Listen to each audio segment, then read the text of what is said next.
Hello, friends. Greg Koukl here on Stand to Reason. I was just distracted because I was reading a couple of statements that people have sent in. Really, really nice things. We get these all the time. Here's Glenn. He says, I witness to street people all the time.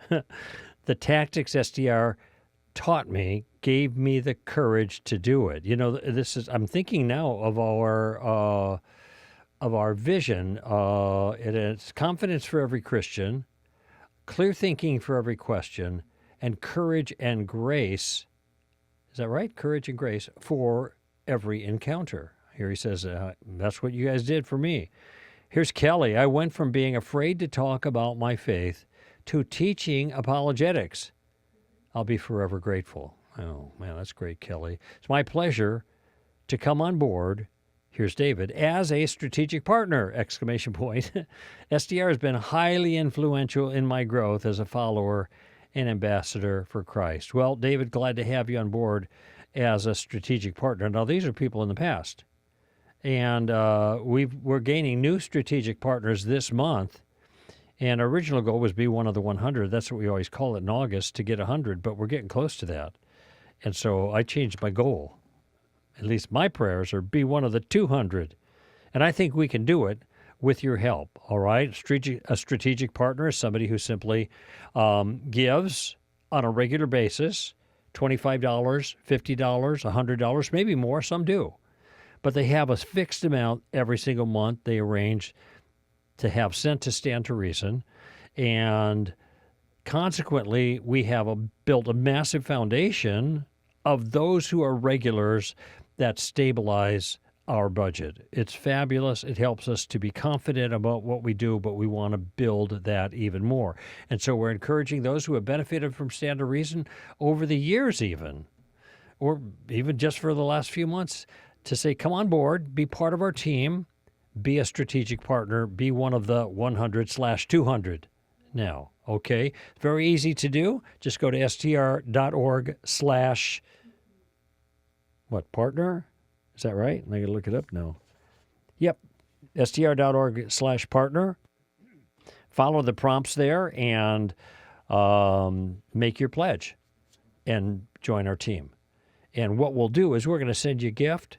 The gift is going to be a signed copy of Tactics, a signed copy of Street Smarts, and a Tactics Field Guide, which is a PDF you can print out that has a condensation of the tactics so you can make quick reference to it. Okay, that's what your monthly pledge of $25, $50, $100 or above.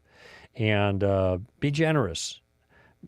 I can ask that because we know we've been generous with you with all the things that we do on your behalf. Reality Student Apologetics Conferences, Red Pen Logic, STRU, this radio show, hashtag STR Ask that I do with Amy, our outposts.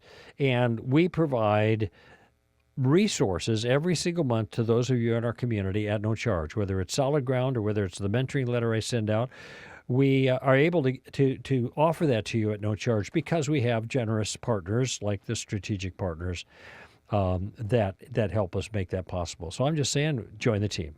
Join the team. str.org/partner. And we're moving to go right through that 100 and moving on towards 200 by the end of the month. All right, let's. We have Ryan that's been waiting on board for us, for me, for a while. Let's go right to him. Ryan in San Antonio, Texas. Ryan, welcome to the show. How's it going? Hey, okay. It's San Angelo, Texas. Oh, St. Angelo. Gotcha. Yeah, it's okay. It happens. I just want to say thank you for taking my call. Sure. Thank you for the work you and Amy, and especially Red Pen Logic. Shout out to Tim Barnett. I'm so grateful, and it's amazing how far one can see when standing on the shoulders of giants. Oh. And I just can't thank y'all enough. That's a sweet way of putting it. I never heard it quite like that before, but thank you. A good friend of mine quoted his mentor, Norm Geisler. Uh-huh. And, just the way he put it, like it. Well, yeah. Norm Geisler was a giant. There's no question about that. Yes, very much so. I want to approach this as a student, and an amateur, so please be gracious with me. All right. I on the transcendental podcast, you at timestamp 4:55, you had mentioned about a microphone being a fact, and even if God didn't exist. Now, you didn't dive into this, and so I'm not trying to, I would like you to elaborate more on this. Yeah, sure. I remember that statement. Okay, and I would like to push back a little and ask, what is the grounding for the existence of the microphone? What mechanism or who is sufficient to be the source and sustaining constant of gravity, electromagnetism, the strong and weak nuclear forces being the bedrock, if I understand correctly, of all physical matter? So if you had your own laws of logic and I had mine, we couldn't communicate.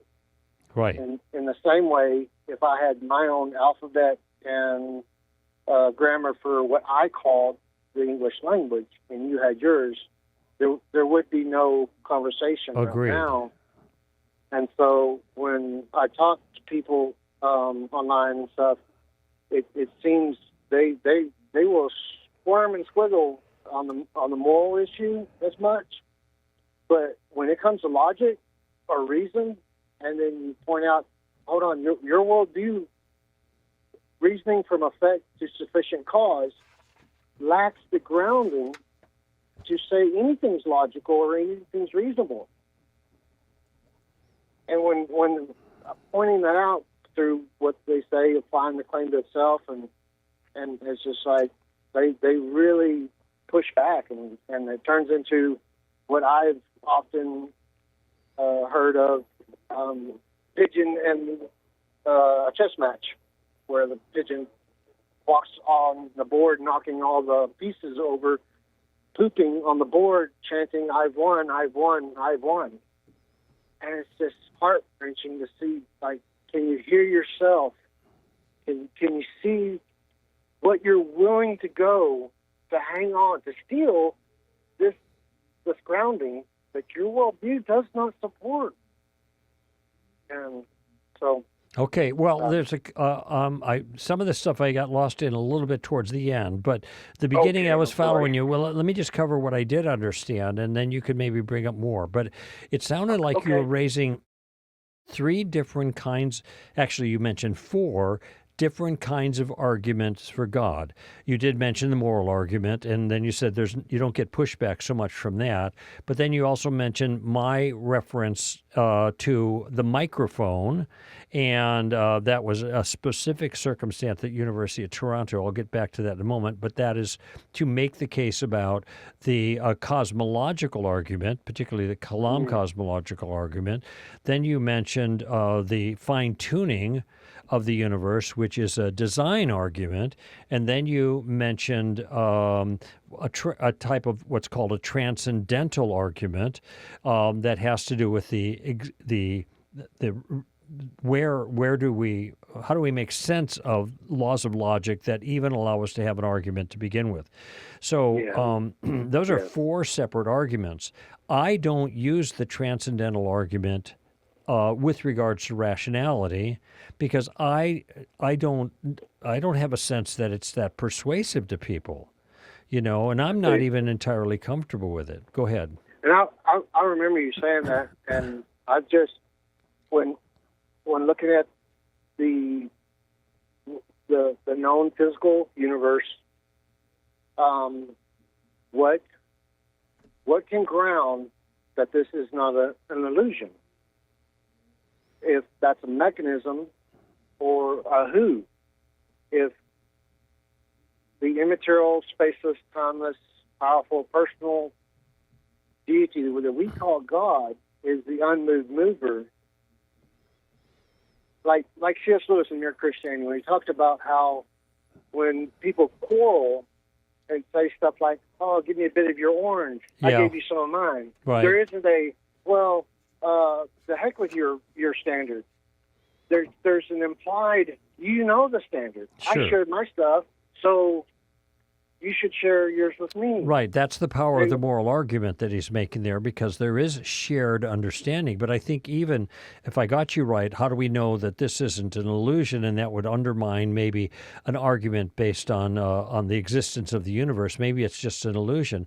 Well, if it is an illusion, then what you have is a real illusion that is, and what an illusion is when one's consciousness is being appeared to in an inaccurate way or a distorted way or something.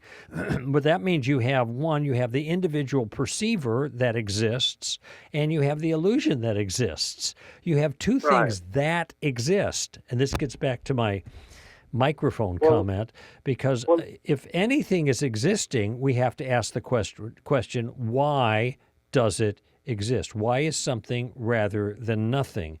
That's the fundamental question. And because it seems like things have reasons for why they are the way they are, which is how science works. We see something and we say, what's the reason that happened that way? And we try to figure it out. But it's all because of the idea of sufficient reason.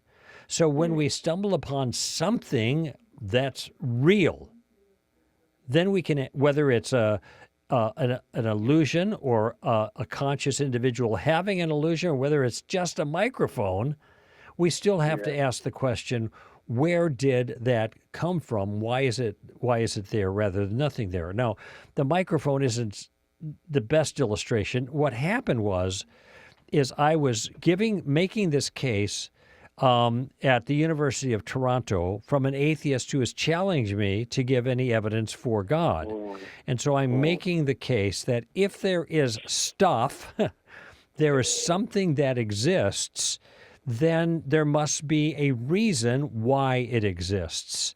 And nobody thinks that the whole everything that exists is eternal. There's all kind of problems with that. We know Big Bang cosmology, whatever.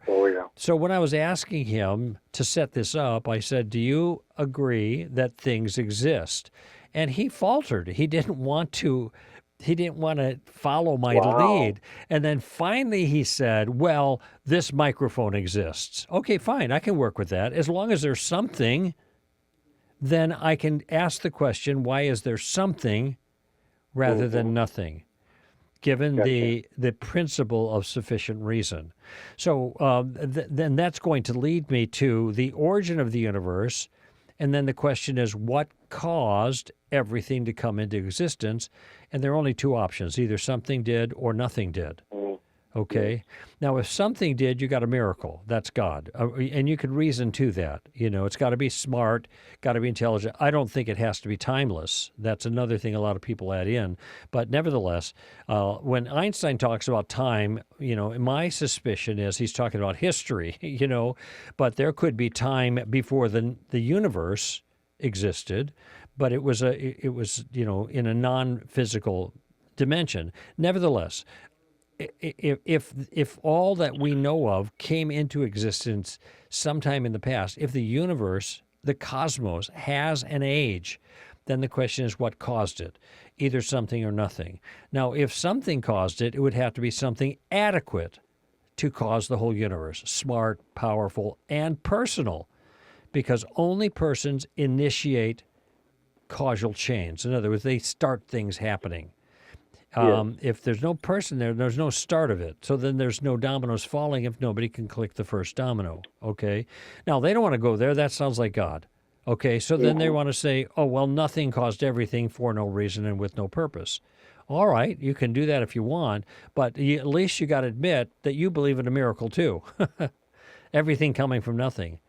We both believe in a miracle of sorts. Ours with God, and theirs a miracle without God. Okay, so bare minimum, we got that. But the second thing is, what's the odds-on favorite? What's the most reasonable option? That an eternal God produced a temporal universe, or that nothing produced a temporal universe? Well, I don't know. For my money, the nothing made everything is not the odds-on favorite. because it's not consistent at all with our experience about the nature of reality. And by the way, this cause and effect thing, this is a metaphysical principle. It's not just science. Science trades on the metaphysical principle, but we're not just talking about science. We're talking about principles that drive everything else. And the concept of sufficient reason is a reliable, useful thing. There's no reason to abandon it when it comes to talking about God. So that I don't know if that clears up your concern or the confusion. You did mention a teleological argument by the fine-tuning constants. Well, that's another one we can add into the mix, but right. But that, on a side note, like when we see variation within kinds, would that be a sufficient effect of a code writer outside of time with those? if we see Reprogram those variations in what? In kinds, like sharks. They're still a shark, but they adapt. Oh, I see what you're saying. Well, I think that... Would that be reasoning from effect to sufficient cause in that sense of timeless, or... I think that's an example of invoking sufficient cause to explain something. Okay. But if you have a variation within a kind, there's an answer to that. And the answer is, at least arguably, a microevolution or genetic modification that changes small things that create an adaptive benefit. But that has limits. That might allow some mosquitoes to survive the DDT, got that, but that's not going to make a mosquito into a moth. No, and I was just thinking about the timeless aspect of the information is already in the organism itself. Oh yeah, that's it's another the environment issue. that invokes it, so to speak, like grasshoppers when there's drought and they turn into locusts and they eat each other, or certain mechanisms that are kicked in by environment. Right. Our principle applies here because you can go, it's a standard thing, sufficient cause, it's used in science, and if you can often find a sufficient cause to describe an effect in order, but that's identified in a molecular biological kind of situation. We don't have to go out. Now, if you have information, very sophisticated information, you what is the sufficient reason for the information on the DNA double helix? Well, that you're not going to be able to find making an appeal to natural processes. Therefore, natural processes are not sufficient to explain it, but intelligence is sufficient to explain it. We have computer code like that.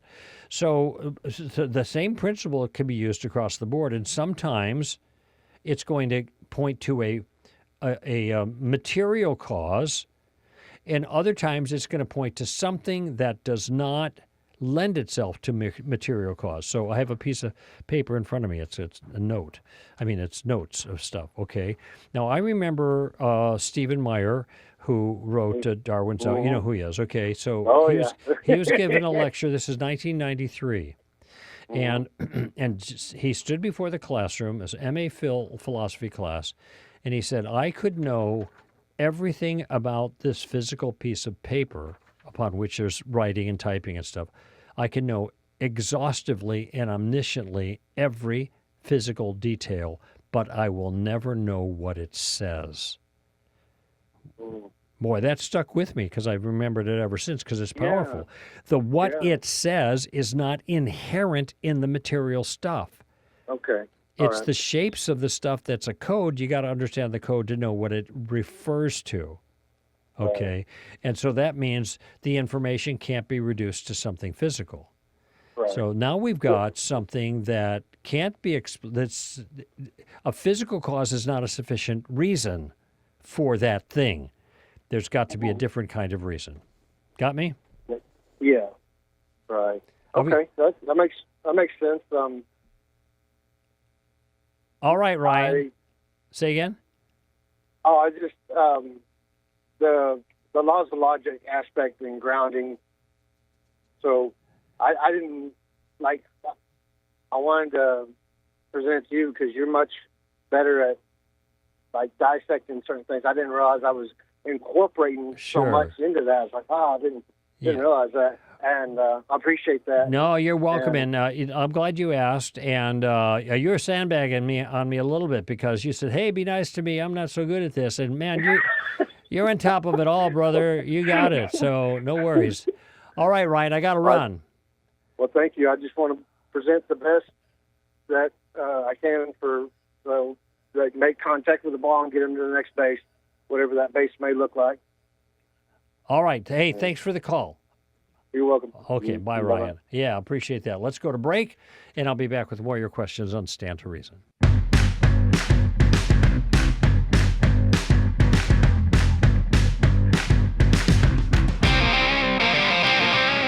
All right, let me bring you up to date on what's happening with reality. We're starting a reality in Atlanta. So the fall reality, the early one, the September one, will not be in SoCal. We will be in SoCal in April.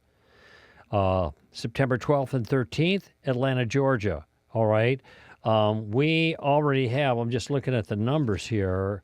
We have, let's see, 734 people in Atlanta. We're about halfway to full, and this is going to be 3 weeks ahead. So that's coming up. If you sign up before August 29th, you're going to save $10. After August 29th, once you hit the 30th, it goes from $59 to $69. So you want to sign up before that. Now we have a great lineup. The theme of reality this year is the story of reality. I like that. And we're talking about basic worldviews and which worldviews tell you the truth about reality and how can we know that, all right? So we've got our full Stand to Reason cast that's involved. John Stonestreet from the Colson organization will be one of our speakers. J. Warner Wallace is back for this year. As I understand it, this is his last year. If you have never seen J. Warner Wallace on a stage, you are in for a treat because he's just the best. He communicates so clearly. He's funny, but he's also intense and serious. And he's very, very clever the way he does his presentation. So he's a singular talent to help you understand biblical truth and how to defend your faith and be a case maker for Christ, okay? Also, we'll have the Almonds, Megan and Tripp will be there too. They're regular parts of our team and will be part of all of our realities in years to come. But Atlanta, September 12th and 13th. Seattle, Washington, October 17th and 18th. It's sold out. It's sold out in the main auditorium. We knew this was going to happen. I mean, this is still like 7 weeks away. And that is October 17 and 18. Now, there is overflow of 400. We'd love to fill that up too, okay? And I think we have done in the past. But you'll be watching on a screen there, which is fine because in bigger venues, even when you're in the main venue, you're looking at the screen, all right? We'll be in Minneapolis November 7th and 8th. We got 364 people already signed up for that, and that's 2.5 months away. 4,000 people can fit there, and we usually fill that up as well. So that's the skinny on reality. I hope you can sign up for that. Just go to, realityapologetics.com, and you'll get all the information for the different sites. I will be in Brandon, Florida, at Arise Church on Saturday morning and then Sunday morning services, all right? And love to have you there. I think I'm speaking on evil, suffering, and the goodness of God. Brandon, Florida, Arise Church. Then on August 23rd and 24th, towards the end of the month, I'll be at Ratio Christi in Kennesaw State University. That will be, sorry about the date there, Thursday, September 11th, 9/11, okay? I'll be at Kennesaw, and that's just the day before we do our Atlanta reality there, and you can join the rest of our team there for that, the 12th and 13th, and I'll be speaking at Edgewater, Florida, Saturday, Sunday, November 27th and 28th at Edgewater Alliance Church. Alan Schleman will be at North Coast Calvary Church in Carlsbad on Friday, September 19th. We have taught for years and years at Calvary North Coast. So that's, those are old friends to us. John Noyes will speak at Biblical Worldview Conference in Plano, Texas, September 28th and through September 30th. So that's Sunday through Tuesday. You can get all that information at str.org and look under staff, and every staff person has his own page, and you get all the details there. Let's go to William in New York, New York. Welcome to the show, William. I'm glad you called. Hi, Greg. Thank you for taking my call. You're so welcome. Well, I was raised Christian, and then I'm a professional singer, and over the years as I was studying and starting my career, I sang in many churches, from Unitarian churches to various denominations, and held a belief in God well into my adulthood. But then there were thoughts about it, that the supernatural, the afterlife, soul, things like that never quite computed. Mm-hmm. And then it just making sense. It just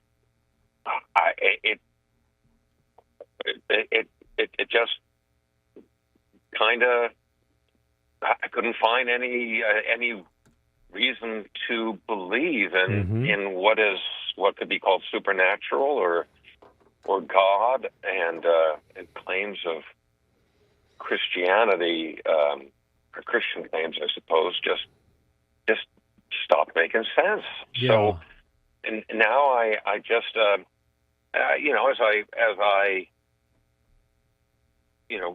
constantly look for the most moral decisions and energy, and I look for direction and purpose in what I do. I actually find I have great peace and comfort in my concept of reality and life, but I don't.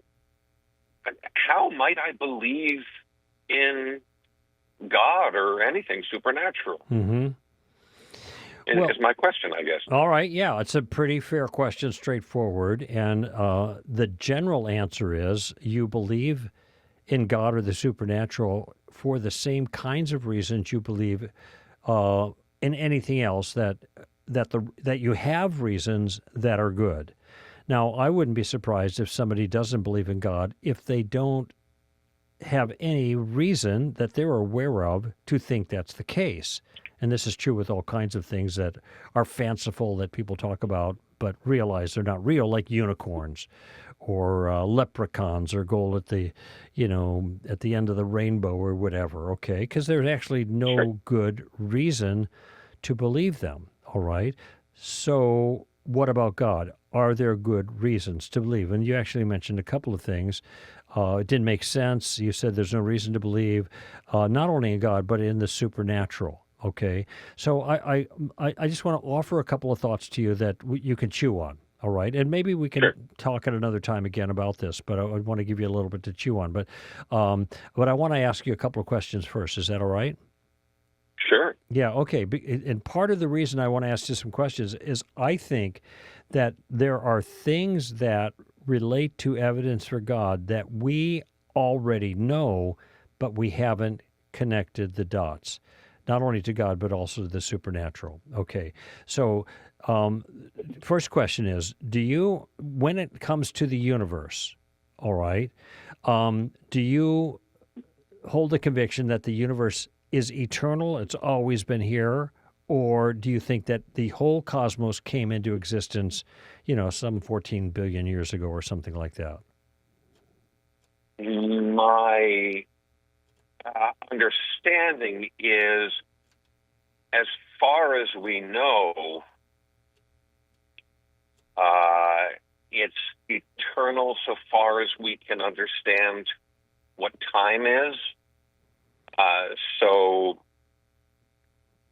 there, as you said, 14 Well, I'm point not. whatever Yeah, I'm not billion talking. years ago. I'm not talking about time. I'm talking about the cosmos. Okay. You're Does right. the No, well, you cosmos have said an? eternal. Does pardon me? You said the word eternal, right? Right. Yeah.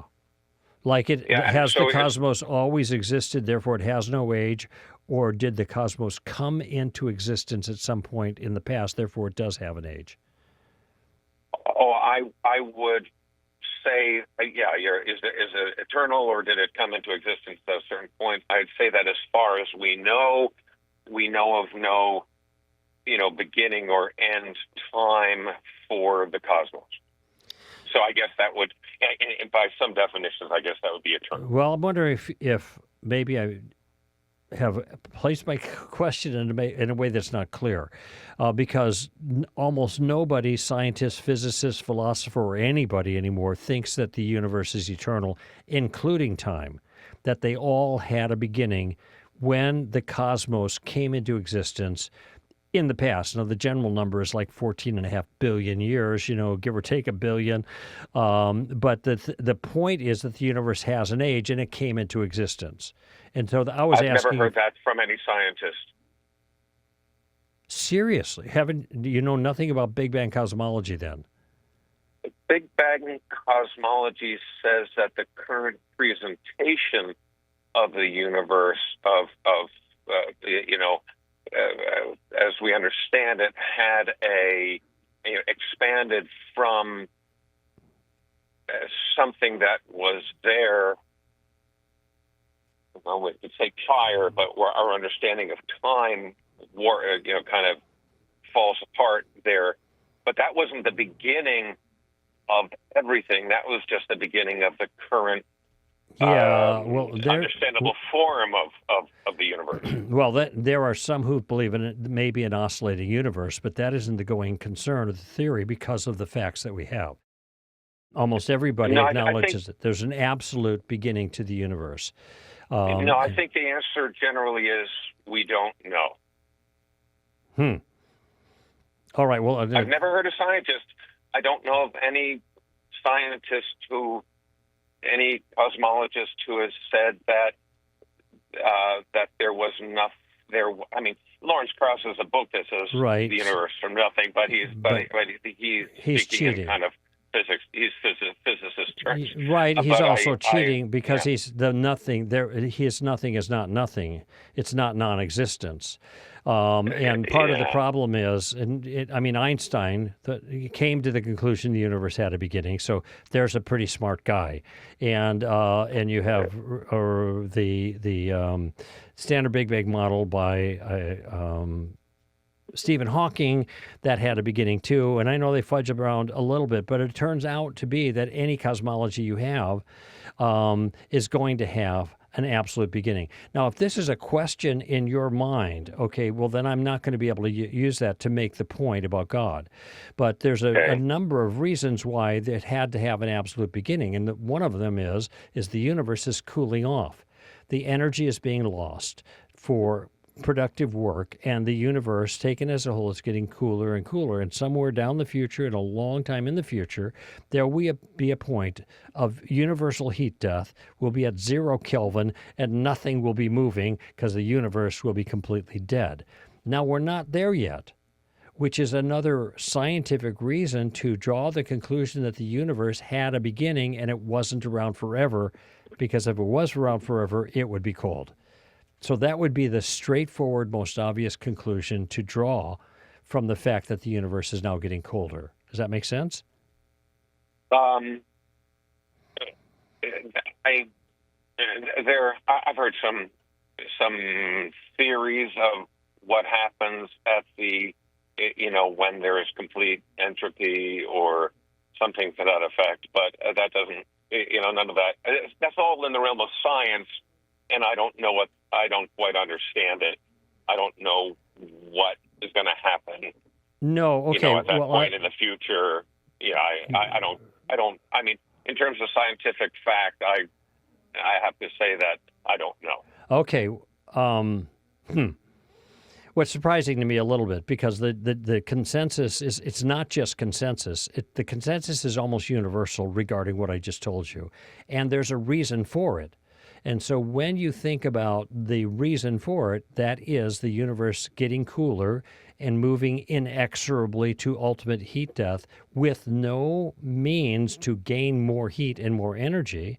Now, you could say as far as we know, but you could say that about every single thing that you think you know. A counterexample, well, as far as we know. Yeah, as far as we know. That means as far as we, KNOW, we know. Right. So I agree with that. Okay, so that means the universe, as far as we know, and all the evidence that we have, physical evidence, scientific evidence, there was when the universe, cosmos, did not exist, and then it came into existence. All right? I have to disagree with that. I mean, because they say it, that prior to the expansion at the so-called Big Bang, there was something called a singularity. Yes, of course. That's the beginning. Infinite density. But that was there. Well, they call it infinite density, but that is the beginning point. That is the very beginning. That was there, before or whatever, before the expansion. Well, it was there before the expansion, but it wasn't there forever and ever. We don't know. No. Well, okay. Respectfully, I think that's cheating. We do know. We do know, and that's not even... But in any case... You could get to this point where it's obvious something is the case, and then just say, well, we don't know. We do know, and this is why these people consistently say that. I don't have to go down this line, though, but my point is, given the consensus that the universe has an age, and that's all of it, even the singularity, that super dense, infinite density thing, that was the beginning of the age of the universe. Prior to that, there was none. The universe came into existence at some point in the past. What caused that? And the answer is nothing. That's the alternative to God. Nothing caused it for no reason, without any purpose, okay? Now, my observation simply is this. If those cosmologists are correct that nothing caused everything, then what they have is no less a miracle than what a theist would claim when God caused the universe, all right? Everything coming from nothing, most people who are philosophers think that can't even happen, not even possible. Ex nihilo nihilo fit. From nothing, nothing comes, all right? So I'm just making the case here now, and I don't even have to make the case that with you that this is like knock down, drag out, absolutely no possibility. I'm just asking what's the odds-on favorite here, okay? If the universe came into existence, it was either caused or uncaused. If it was caused, that was a miracle. If it was uncaused, that's just a different kind of miracle.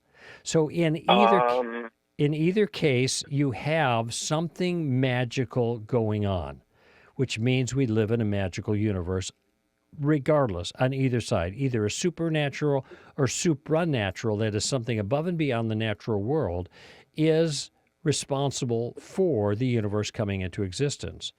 In either case, you have some amazing thing in this universe that is above the natural order. And all I'm doing now is trying to give you reason to be thinking that supernatural events could be possible in light of those things. It would fit. It's not unusual, is what I'm saying. Whether you see a supernatural event or not is not relevant to this particular point. It's the kind of thing that could be possible. Does that make sense? Not really, Greg. If you're suggesting that, okay, I'll grant for the moment that, let's say that there was nothing prior to the Big Bang. Then if there was no space and no time, like for instance, to me, I say to myself, well, if something doesn't exist, I mean, if something doesn't have, if there's no space, if there's no location, then that means there's nowhere. And if there's no time, that means never. No time, and right. Something that, so if there's something that exists nowhere and never, that means, I understand your point. No, that's very clever. It doesn't exist by my definition. Okay, no, that's very clever the way you're using the terms. But those terms of time and space refer to physical entities. If we're not referring to physical entities, which is what we have to appeal to, if there is going to be something that causes everything else that's physical, then it can't be a physical entity. And there's certainly nothing incoherent about that notion. In fact, there are all kinds of non-physical things that are in the world that we encounter every single day. Only thoughts and concepts. Thoughts and concepts would be examples. They're not made of material things. They're not subject to the laws of physics and chemistry, etc. So all I'm saying is if you're saying nowhere and no space and no time, never, that's just limited to physical characteristics. There could be a time outside of the physical universe, non-physical, and in a certain sense, a place, not a physical place, but certainly an abode of existence. And this is where we're going to have to place any of the non-physical things that do exist. It's not going to be in a three-dimensional physical space. But anyway, that's just. Yeah, I'm sorry. No, that's all right. I have so much time here. No, yeah, but I don't. The avenue that I was going to pursue with you is it doesn't look like it's going to be helpful to you because you fairly consistently are dismissing, well, we don't know, or whatever, instead of kind of accepting the common sense characterization that most physicists give to this issue, which I think then opens up a door for the existence of God and the evidence for God. So we don't have to go down that road, but let me just go down just very quickly because I have one other caller that I have to get before the end, Mohammed in Florida. I'm just going to make an observation. Sure. It doesn't matter where you live or when you live. Pretty much everybody in the world knows that there's something wrong with the world. This is why people raise the problem of evil with regards to these kind of questions about God, etc. Okay, would you agree that something is wrong with the world or no? Oh, something is wrong with the world. I mean, I don't like a lot of people's motivations and their actions. I don't like, events like tornadoes and floods and all that hurt people. It just seems to kind of be nature and the way nature is. So I would say that there are a lot of people who do wrong things by my estimation, for sure. Okay, so there's two things I want to observe. Something wrong with the world, that doesn't quite compute with me. Okay, well, when you said, there are two things that you said that I just want to draw attention to. I don't like on one hand, which isn't relevant to my question because the things that you don't like, I might like. And so all we do is have a difference in tastes at this point. But then you said there are some things that people do that are wrong. Now, if they're doing things that are wrong, and a lot of people are doing wrong things, well, then there are things happening in the world that shouldn't take place. That's what I mean by something's wrong with the world, it's broken or whatever. Things aren't the way they're supposed to be. And there are lots of people that are doing those things. But the question I have for you at this point is when you say they are wrong, are you saying they are wrong in themselves? In other words, even if they like doing them, and even if they think they're right in doing them, it's still a wrong thing for them to do, whatever it happens to be. Maybe rape or torture or blah, blah, blah. Bad economic policy, anything. Well, yeah, there you go. Choose your poison, right. So so I'm trying to figure out what it is that you're saying. Are you saying things happen that I don't like, or are you saying things happen that aren't right? Well, when I was referring to people's choices, I would say, people's choices that I disagree with, that I think don't serve, the wellness of the. Well, now you're bordering on subjectivism there when they don't serve the. Sure, but the other. Oh, I'm sorry if I may just. The other side is it wrong for a volcano to No, I alliterate agree. a I agree town, with you on that. I would Right. say that. Gee, I don't like that, but I mean, Right. it's I get hard you. to say, hard to judge it in Okay. the same way. So there are different uses of the word wrong. No, of course, and that's why I'm asking for precision. But here's what I'd like to do. Let's just call it a day for now, because I want to honor Muhammad, who's been waiting. But Yes. what I'm and my listeners know what I'm doing here. I'm toying with different ways of understanding the nature of reality. I should say ways of understanding. I was observing features of reality that in themselves seem to suggest the existence of God as the best explanation for those details of reality. Now, we haven't really come to any common ground on that yet, so this is let's just call this a conversation in progress. And Yes, thank I'm you. leaving off at the moral question. And so maybe in the meantime, whenever you call back again, I want you to be thinking about this question. Are there things that are wrong in themselves as opposed to things that you just don't like? And if they're wrong in themselves, they would be wrong even if you liked them, okay? Because if you say that, well, then we have another step that we can take when we talk again, okay? Thank you, Greg. Thank you very much. Okay, Great William, call. I appreciate it. you're so welcome, and I'm so glad you called, okay? Okay, bye-bye. Okay, all the best. Bye-bye now. All right, Mohammed. Your turn, Mohammed. We got you. We got about 8 minutes, and I want to thank you for your patience. Yeah, of course. It was a very interesting conversation, actually. So I was just enjoying listening to, the apologetic arguments. They never get old, honestly. So Yeah, well, what's interesting about this, so you just inject for 30 seconds, is they don't always go the way you expect them to go. You can start out on a good foot, moving in what might be a productive direction, but then experience resistance. Now, I'm not dissing William when he's gone. I mean, we talked about this, but it's like he wasn't giving ground in areas where I thought it would be he would obviously have to acknowledge there's some ground to give, and then I could work with that. But then we got to the moral issue. Then he was equivocating on objectivism and relativism. We didn't solve that yet, so we'll have to talk another time about it. But that's the way these things go sometimes. So, Mohammed, what's on your mind?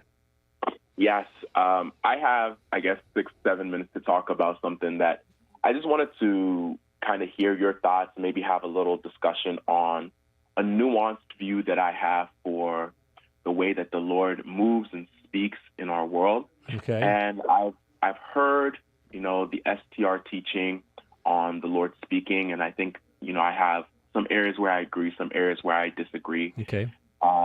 And one of the things that the Lord has really been putting in my heart that I've been meditating on is the way that the Lord speaks through the life of Christ, and how that life of Christ is also being, I don't know the right word to use, but is also being, I guess, produced or matured in the life of a believer, and that is a way that the Lord also speaks as well. And I'm just thinking about all the typologies of Christ. Yeah. Let me jump in for a second. Could I just jump in? Because from what you've said so far, if I'm understanding the direction you're going, I actually don't disagree with this. And here is where, when we use the word speak, this can be understood to mean different things in different contexts. So I could say, like I've talked about, if what you're trying to do is hear the voice of God, God talking to you or giving you propositional revelation to help you know what to do next, whatever, and now I heard what God is telling me, blah, blah, blah, the way people talk about it, that's one thing. I don't think that's biblical. But if somebody says, look, I was reading in the Word and God spoke to me through the proverb, and you share the proverb and the truth becomes relevant to the actions you're taking, well, I understand you mean speak in a different way. Or you could say, I've observed the details of the life of Jesus. And when I did that, I see things that are so significant and powerful and have influenced my life. And then we might say, using the language, God spoke to me through the life of Jesus. But that is a very different kind of speaking than what I'm taking exception with.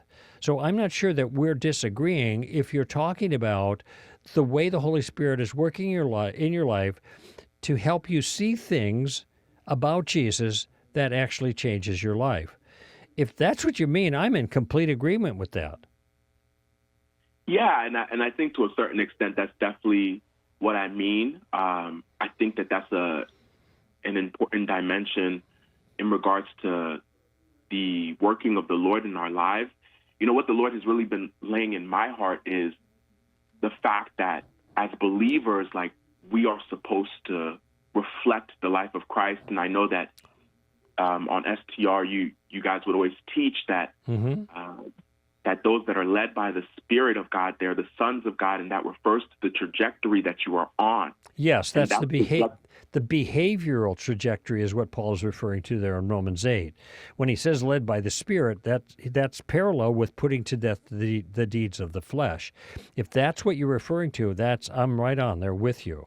But it's not some kind of subjective awareness thing that Spirit is leading me to do this, that, or the other thing in terms of my decision-making, or go here or go there. That's not what Paul is referring to when he uses that terminology. Do we agree on that? I mean, I'm not sure. I think I'm still working it out. Okay. You know, what the Lord has really been convincing me about is just the importance of the life of Christ and how, you know, for me personally, and I think for believers everywhere, like, our life needs to look more and more like Jesus in a very real sense. And I think about, like, the typologies in the Bible. I think about how many people, you know, people like Samuel, people like David, that experienced a level of rejection, that experienced a level of, you know, that just experienced things that were similar to Christ. And Joseph, I think that is Joseph as well. Yeah, like, I think that that's one way that the Lord speaks. Well, and I agree. I agree wholeheartedly with what you're saying. It's interesting that you cite Romans 8 there about being led by the Lord. I mean, one thing we have to figure out is, what does Paul mean when he says being led by the Spirit? And he uses the phrase there in Romans 8, and he uses it in Galatians 5. And both of those are referring to overcoming the flesh is what it's talking about in both cases. However, part of the broader context of Romans 8 is that when God says, we know that God causes all things to work together for good for those who love him and are called according to his purpose, then he adds this: for those whom he foreknew, he predestined to become conformed to the image of his Son. And that's the point you're making there. God wants to make us like Jesus, and that's the destination that we're moving towards. Little by little, and sometimes, you know, 2 steps forward, 1 step back kind of thing. But I think you're right on in that regard. Yeah, absolutely. And I know that time is probably running out, so I would love to continue this conversation another time. Sure. You know, I've been thinking about, what does the Bible mean when it says the Word of God? Because God is, you know, at least God the Father, and God, I think in a very broad sense, is immaterial. Like, Jesus had a body when he was incarnate, and he has a glorified body now, right? Correct. But God is immaterial. So when it says God, when the Bible says God speaks, I'm like, it's not like a mouth that is opening and words are coming out, right? Like, well, no, but it is audible in many cases. All the conversations with Moses, for example, were all audible conversations. And it's clear from what is said in the context that that's the case. In fact, people heard God talking to Moses, and it scared them. And they said, go over there and talk to God. Don't scare us with all that stuff. So, but God is able to initiate words and sound and speak because he's God. He doesn't need a mouth to make that happen. He doesn't need air in the lungs to do that. So anyway, you're right. It would be good for us to maybe follow up on this at another time. I got like 12 seconds left, but and we'll talk. I think we've chatted before, I think, on some things, Muhammad, and it looks like so far we're on the same page. So I just want to thank you for your call, and we'll pick this up at another time. I'm all out of time, friends. Greg Koukl here for Stand to Reason. You go out and give them heaven, all right? Bye-bye, friends.